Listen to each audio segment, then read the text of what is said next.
it's the key to making a great tennis game. It's how it looks and feels, how the motions come out naturally or not.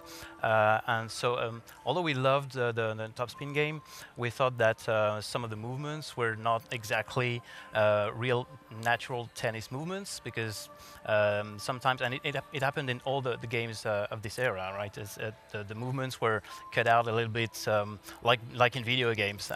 So you had players waiting for the ball like this, doing micro steps, which never really happens in real life. So we thought, how could we fix that? So we worked with real pro tennis players. Nice.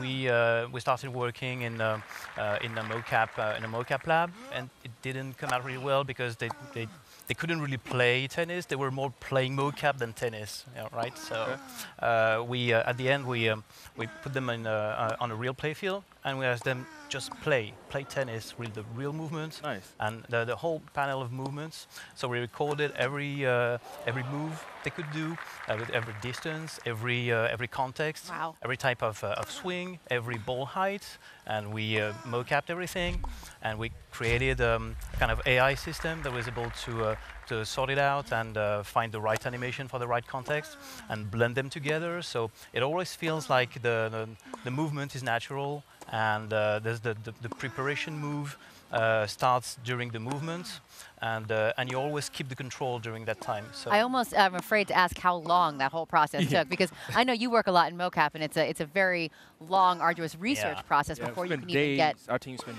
days. Well, it's more than 6 months of work to have the first glimpse of the game, and before that you work like dogs, but there's nothing playable, there's nothing that feels or looks like tennis. So you have to really trust yourself when you're doing that. But we have a great team, and we have people that are really committed to it and great fans of tennis. Are they all really big tennis fans? Because I think that really helps when Yeah. you're doing a sports game to understand the mechanics of the sport that you're trying to Yeah, exactly. simulate in a video game.